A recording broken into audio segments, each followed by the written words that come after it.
తాకట్లో ఉన్న మీ బంగారాన్ని విడిపించి ఆ రోజు ఆన్లైన్ రేటుకి కొంటాం. Sharma gold company.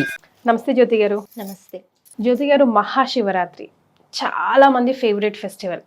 శివుడిని ఇష్టపడిన వాళ్ళు ఎవరు ఉండరు. శివ ఆరాధన అంటే కూర్చున్న నుంచున్న రామ శివ అంటూ ఉంటాం కదా. మరి అలాంటి శివరాత్రి విశిష్టత, ప్రాముఖ్యత గురించి, ముఖ్యంగా శివరాత్రి అనగానే మనకు గుర్తుకొచ్చేది ఉపవాస దీక్ష ఒకటైతే జాగరణ. అది ఏ విధంగా ఉండాలి, అసలు ఎందుకు చేయాలి, దీని వెనకాల సైన్స్ ఏముంది, ఆధ్యాత్మికత ఏముంది, మనలో ఉండాల్సిన భక్తి ఎలా ఉండాలి, ఇవి తెలుసుకుందామండి. శివరాత్రి అంటేనే రాత్రి పదం, అంటే భగవత్ స్వరూపం పక్కన రాత్రి పదం అన్నది మనకి వినిపిస్తోంది. బహుశా మిగతా పండుగల్లో మనకి వినాయక చవితి, లేకపోతే దేవి నవరాత్రులు, రామనవమి తిథులు కనిపిస్తూ ఉంటాయి. కానీ శివరాత్రికి మాత్రం రాత్రి అని ఉంటుంది. అయితే నవరాత్రి అంటే అమ్మవారి యొక్క ఆరాధన, అది కూడా దానికి ఈ తత్వానికి సంబంధించింది ఇంచుమించు. అయితే రాత్రి అన్న వెంటనే ఇక్కడ మనం ఎలా చూడాలి దీన్ని అంటే, కేవలం పగలు రాత్రి ఆ సమయంలోనే అని కాకుండా, రాత్రి అంటే చీకటి. చీకటి అంటే ఆధ్యాత్మికంగా, అలాగే మీరు మన బాహ్య ప్రపంచంలో చీకటి అంటే మనం దేనికి పోలుస్తాము అంటే, చీకటి ఉంటే భయం ఉంటుంది, అంతే కదా. ఇల్లంతా చీకటి అయిపోతే ముందు కలిగేది భయం. అమ్మయ్య హాయిగా ఉందని మనం అనుకోం. సరే, ఏదో పడుకునేటప్పుడు మనం చీకటిగా ఉంటే నిద్ర పడుతుందని పడుకుంటాం, అది వేరే విషయం. కానీ చీకటి అంటే ముందుగా వచ్చే ఒక భావం, అది భయం. ఊహించుకోలేనిది అసలు. చీకటి అంటే భయం. మనం బయట నడుస్తున్నా చీకటి అయిపోతే భయం. అంటే చీకటి దేనికి ప్రతీక అంటే, ఒకటి ముందుగా మనకి భయం కలుగుతుంది, దీనికి ప్రతీక. ఇంకొకటి అంటే తెలియదు, అంటే మనకి ఏం కనపడదు. చీకటి అన్న వెంటనే మన కళ్ళు పనిచేస్తేనే మనకి ఏం కనపడదు. మరి కనపడదు అన్న వెంటనే మళ్ళీ ఇక్కడ పోల్చుకోలేకపోతాము, గుర్తించము, ఈ పదాలు తెలుసుకోవాలి. ఇది ఇప్పుడు ఈ చీకటి భయంకి కారణం, ఈ చీకటి అజ్ఞానానికి కారణం. ఎందుకు అజ్ఞానం వస్తూ ఉంటుంది అంటే, మనం చాలా అజ్ఞానంతో ఉంటాం, అనుకుంటాం కదా మార్కులు బాగా వచ్చాయి, బాగా సంపాదించుకుంటున్నాం, మంచి ఉద్యోగం చేసుకుంటున్నాం, నాకు అజ్ఞానం ఏమిటి అనుకుంటాం. కానీ కాదు, చాలా సందర్భాలలో చిన్న చిన్న కష్టాలు వచ్చిన, అంటే చిన్న చిన్న పరిస్థితుల్ని కూడా మనం కష్టం కష్టం అని చెప్పుకుంటూ ఉంటాం నలుగురికి. నాకు ఎంత పెద్ద కష్టం వచ్చిందో అనుకుంటాం. వాస్తవానికి అవి కష్టాలు కాదు. ఎందుకు అంటే, ఏది ఉందో మనం అది గుర్తించలేకపోతున్నాం.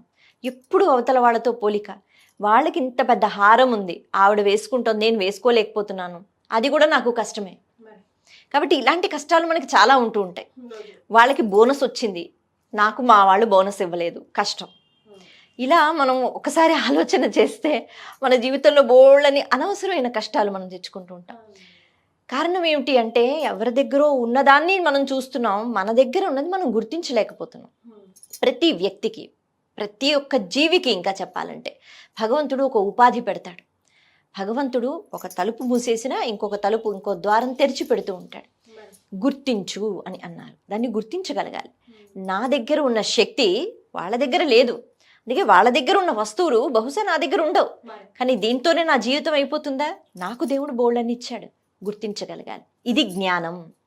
ఈ జ్ఞానం లేకపోతే ఎప్పుడు అసంతృప్తి. అందుకే కోట్లు సంపాదించిన వాళ్ళు కూడా హాయిగా నిద్రపోలేరు, తృప్తితో ఉండరు. తృప్తి అన్నది ఉండాలంటే జ్ఞానం ఉండాలి. అమ్మయ్య నాకు ఇది ఉంది, తృప్తిగా ఉంటాను.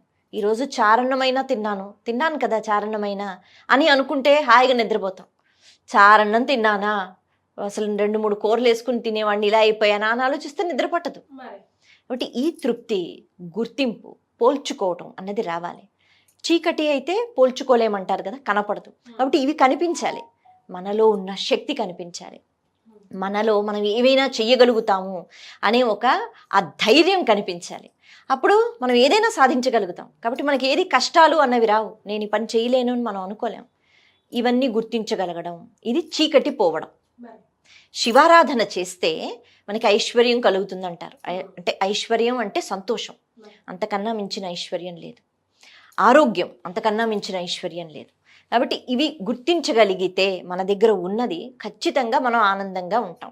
శివరాత్రి అంటే మన దగ్గర ఉన్న ఈ చీకటితో కూడుకున్న భావాలు పోతాయి శివుని ఆరాధన చేస్తే. రాత్రి పదానికి ఇలా మనం చెప్పుకుంటున్నాం. అయితే మనం ఒక మనిషి మన లైఫ్లో లేచినప్పటి నుంచి పడుకునే వరకు మన దేహం నిలబడిందంటే మనం తీసుకునే ఆహారం అండ్ పడుకునే స్లీప్, ఈ రెండు, నిద్ర ఆహారం చాలా ఇంపార్టెంట్ అని చెప్పుకుంటాం. కానీ ఈ రెండింటిని పక్కన పెట్టేయాలి, ముఖ్యంగా శివరాత్రి రోజే చూసుకుంటే. ఉపవాస దీక్ష చాలా ఇంపార్టెంట్ అంటారు. అవసరమైతే నీళ్లు కూడా తీసుకోకుండా అండ్ నిద్రపోకుండా నెక్స్ట్ డే సాయంకాలం వరకు. అంటే there must be some science behind it. ఆధ్యాత్మికత ఉండొచ్చును, సైన్స్ కూడా ఉండొచ్చు. అదేంటో ఒకసారి తెలుసుకుందాం జ్యోతి గారు. ఉపవాసం అంటే ఆధ్యాత్మికంగా మాట్లాడుకుంటే ఉపవాసం, వాసం అంటే ఉండటం, ఉప అంటే సమీపంగా. ఎవరికి సమీపంగా? దేవుడికి సమీపంగా ఉండడాన్నే మనకి ఉపవాసం అనే పేరు అలా వచ్చింది. ఉపవాసం అంటే తినకుండా ఉండటం అని కాదు, దేవుడికి దగ్గరగా ఉండడాన్ని ఉపవాసం అని చెప్పారు. అయితే ఈ ఉపవాసం చేసేటప్పుడు దేవుడికి దగ్గరగా ఉండండి. అది పుణ్యతిథి కదా, ఏ తిథి అయినా. అంటే ఆ తిథి రోజు మీరు దేవుడికి దగ్గరగా ఉండండి. దేవుడికి దగ్గరగా ఉండాలి అంటే చిన్న ఉదాహరణ మనం తీసుకుంటే, మనం ఏదైనా పని దగ్గరే ఉండాలి, కదలొద్దు అంటే ఇతరత్ర పనులు మానుకోవాలి కదా, అంతే కదా. మనకి ఏదో పని ఇచ్చారు, టార్గెట్ రీచ్ అయ్యే వరకు ఇంకెక్కడ, ఏదో వస్తువు ఇచ్చారు, ఇది పట్టుకో, దీన్ని ఏదో తయారు చేయన్నారు, దాన్నే పట్టుకోవాలి మనం రోజంతా. అప్పుడు నేను వంట చేయగలుగుతానా, అయితే బయటికి వెళ్ళగలుగుతానా, ఉద్యోగం చేయగలుగుతానా? చెయ్యలేను. ఇప్పుడు ఈ పనే చెయ్యాలి. కాబట్టి దగ్గరగా భగవంతుడికి దగ్గరగా కూర్చోవాలి అంటే మనసు ప్రధానం, ఇంద్రియాలు ప్రధానం. అందుకే మనకి ఏం చెప్పారు, ఈ తినే క్రమం ఏదైతే ఉంటుందో దీనికి బోల్డ్ అని ముడిపడి ఉంటాయి. ఏం తినాలి ఆలోచించుకుంటాం, ఏం వండాలి ఆలోచించుకుంటాం, బీరకాయ కూర ఎలా చేయాలి ఆలోచించుకుంటాం, అంతే కదా. తనకు పెద్ద ఇది ఉంటుంది మనకి. ఏ పప్పు చేయాలి, ఎలా చేయాలి, అయిపోయింది, వండుకున్నాం, అప్పుడు మళ్ళీ కూర్చుని హాయిగా తిన్నాం, ఎంత సమయం పోయింది అందులో. కాబట్టి అయ్యో బ్రేక్ఫాస్ట్ చేస్తే మళ్ళీ లంచ్ గురించి ఆలోచన, అంతే. మళ్ళీ మధ్యలో మళ్ళా రాత్రి ఇలా. సరే, మేము దేవుడికి దండం పెట్టుకుంటూ ఉంటాం, కానీ వీటన్నిటి గురించి కూడా మన మనసు వెళ్ళిపోతుంది. అయితే దేని మీద మనసు వెళ్ళొద్దు, పూర్తిగా భగవంతుడి దగ్గర కూర్చోండి అని మన పెద్దవాళ్ళు, ఋషులు, మునులు పద్ధతి పెట్టారు.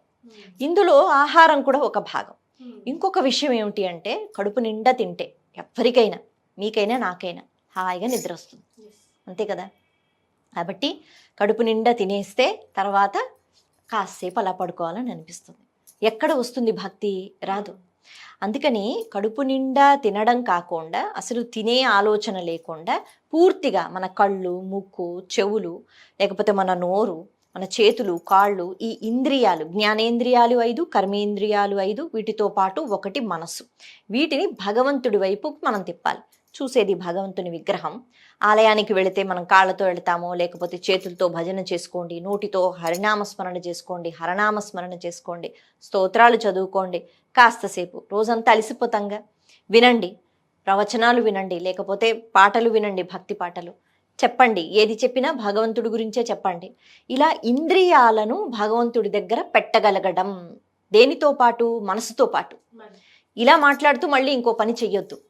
అందుకని పూర్తిగా మనం ఉపవాసం ఉంటూ శరీరాన్ని కష్టపెట్టి, ఉపవాసం అంటేనే మామూలుగా ఆలోచిస్తే ఏమీ తినకూడదు. శరీరాన్ని మనం కష్టపెడుతున్నాం కదా, మనం అనుకుంటూ ఉంటాం. అయితే ఈ కష్టం చాలా అవసరం. అందుకే ఒక్కొక్కసారి అంటారు మనకి ఏకాదశి ఉపవాసం, అక్కడి నుంచే కదా ఉపవాసాలు ఎక్కువగా మొదలయ్యాయి మనకి. ఏకాదశి అంటే ఇలాగే 11, 5 జ్ఞానేంద్రియాలు, 5 కర్మేంద్రియాలు, మనసు కలిపితే 11, వీటిని భగవంతుడి దగ్గర పెట్టగలగాలి. అందుకే నిర్జల ఉపవాసం అంటారు. అసలైన ఉపవాసం అంటే నీరు కూడా తీసుకోకుండా ఉండండి. కాకపోతే ఇప్పుడు ఆరోగ్య సమస్యలు బోల్డ్ అన్ని ఉంటూ ఉంటాయి చిన్నపిల్లల దగ్గర నుంచి మనకి. కాబట్టి మన శరీరం ఎంతవరకు సహకరించిందో అంతవరకు, అది సహకరించదు అంటే గనక కష్టపెట్టి చేయవలసిన అవసరం లేదు. అప్పుడు మనం ఏ పండో లేకపోతే ఏదో ద్రవ పదార్థం నీళ్ళో తీసుకోవచ్చు అని మనకి చెప్తోంది. అంత మన అనారోగ్యంతో చేసేవలసిన అవసరం లేదు. భావన ఏమిటంటే భగవంతుడికి దగ్గరగా సమీపంగా ఉండటం, వీలైనంత ఎలాంటి డైవర్షన్స్ లేకుండా. కాబట్టి వీలైనంత ఈ జ్ఞానేంద్రియాలు, కర్మేంద్రియాలను పెట్టి మనం ఉపవాసం చేస్తూ, ఏమీ తినకుండా, ఈ వంట గురించి ఆలోచించకుండా, మనము మన ఉదరాన్ని ఇక మామూలుగా ఆలోచించినట్లయితే ఆధ్యాత్మికంగా కాకుండా ఇలా అప్పుడప్పుడైనా ఉదరానికి కొద్దిగా విశ్రాంతి ఇస్తే ఆరోగ్యంగా ఉంటాం. 24 గంటలు ఏదోటి వేస్తుంటే అది పాపం పనిచేస్తూనే ఉంటుంది. కొన్ని అవయవాల్ని మనం ఆపలేము. అంటే గుండె ఆగిపో అంటే మనం పోతాం, మనం విశ్రాంతి తీసుకుంటాం. కళ్ళకి విశ్రాంతి, చెవులకి విశ్రాంతి, పడుకునేటప్పుడు చేతులు కాలికి హాయిగా విశ్రాంతి. పాపం మన గుండె తీసుకోదు విశ్రాంతి. కానీ ఉదరానికి మనం విశ్రాంతి ఇవ్వగలం కదా, పొట్టకి. అందుకని అలా మనం ఉదరానికి ఇస్తూ ఉండాలి విశ్రాంతి. అందుకే అప్పట్లో ఒక నియమం పెట్టారు, 10 సంవత్సరాలు దాటిన వాళ్ళందరూ 70 సంవత్సరాల వరకు కూడా ఏకాదశి ఉపవాసం వ్రతం చెయ్యాలి అని చెప్పారు. అలా చేస్తే ఇలా ఈ అలవాటు అవుతుంది కదా. ఇదేంటంటే మనకి ఆరోగ్యపరంగా కూడా ఉపవాసం అన్నది మనకే మంచిది. మనం అనుకుంటాం ఆ సమయంలో మన కళ్ళు తిరిగిపోతాయా, నీరసం వచ్చేస్తుందని. ఏం కాదు, ఒక్క రోజు తినకపోతే ఏం కాదు. ఎస్. మరి జాగరణ సంగతి? జాగరణ అంటే ఏంటంటే మేలుకుని ఉండటం అనే భావన. అయితే ఇప్పుడు రోజంతా ఉపవాసంతో మళ్ళీ మనం ఈ అంటే తినే పదార్థాలను గుర్తుకు తెచ్చుకోకుండా మనసుని కూడా భగవంతుడి దగ్గర పెట్టాం. మనకి లింగోద్భవ కాలం అని అంటారు. అర్ధరాత్రి 12 గంటల తర్వాత ఈశ్వరుడు ఈ శివలింగాకారంలోని లింగోద్భవ కాలం అంటే ఆ సమయంలోనే ఆయన లింగాకారాన్ని ధరించారు. ఆయన అగ్నిస్తంభంగా వచ్చారు. ఆ వచ్చిన ప్రదేశమే అరుణాచలం. అరుణాచలం అంటారు కదా, అక్కడ అగ్నిలింగం అంటాం కదా. ఆ ప్రదేశంలోనే ఈశ్వరుడు మొట్టమొదటిసారిగా అగ్నిలింగంగా ఆయన ఉద్భవించారు. ఆ యుగాలలో అగ్ని అలాగా ఉండేది, అగ్ని కొండగా ఉండేది. అది తర్వాత తర్వాత తర్వాత మారింది, యుగాలు మారే కొద్దీ. కాబట్టి ఈశ్వరుడు అగ్ని రూపంతో వచ్చాడు. ఎప్పుడు వచ్చాడు అంటే అర్ధరాత్రి వేళ వచ్చాడు. కాబట్టి ఇప్పుడు అర్ధరాత్రి ఆ అగ్నిలింగంగా వచ్చిన తర్వాత మనం దాన్ని చూడగలగాలి కదా. చూడాలి అంటే మనం పడుకోవాలా? పడుకోకూడదు, మనం మేల్కొని ఉండాలి. అర్ధరాత్రి ఉద్భవించిన తర్వాత ఏం చెప్తున్నారు రూపంలో తెలుసుకోగలగాలి. కాబట్టి మేలుకుని ఉండటం, జాగృత్ అవస్థలో ఉండటం. అంటే మేలుకుని ఉండటం అంటే కేవలం అలాగా ఇలా కునుకుపాట్లు పడుతూ మేలుకుని ఉండటం కాదు. చాలామంది పట్లో అంటే మేము చిన్నప్పుడైతే ఎక్కువ వింటూ ఉండేవాళ్ళం, సినిమాలు వేసేస్తూ ఉండేవారు బయట, ఒక షో తర్వాత ఇంకొక షో అలా అనమాట. అంటే ఏదో ఒక సినిమా, ఏదో ఒకలా నువ్వు జాగరణ, మేము జాగరణ ఉన్నాం అని పొద్దున్న లేచి రాత్రంతా సినిమాలు చూసుకుని వచ్చేవారు. అది కాదు కదా. అది కాదు అంటే ఏదో ఒక రకంగా ఎవరితోనో మాట్లాడి కాదు, మళ్ళీ జ్ఞానేంద్రియాలు, కర్మేంద్రియాలు, మనసుతో పాటు చూడగలగాలి జాగృత్ అవస్థలో. అంటే తెలుసుకోండి, నిద్రపోకండి. నిద్రపోయాము అంటే ఏమీ తెలియని అవస్థ. నిద్రపోతే ఏం తెలుస్తుంది? పక్కన కూర్చుని ఎవరు మాట్లాడినా మనం గాఢ నిద్రలో ఉంటే ఏం తెలియదు. తెలిసిన అవస్థ అంటే జాగృత అవస్థ. ఏంటి నిద్రపోతున్నావా అంటాం ఎవరైనా మన మాట సరిగ్గా వినకపోతే, అంతే కదా. ఎందుకంటాం అంటే అలర్ట్ గా లేరు అన్న.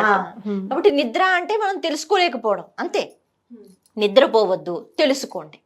జాగరణ అంటే తెలుసుకోండి. ఎందుకు తెలుసుకోవాలి? మన కోసమే అగ్ని రూపంలో వచ్చారు. దీనికి సంబంధించి ఒక కథ వింటూ ఉంటాం కదా.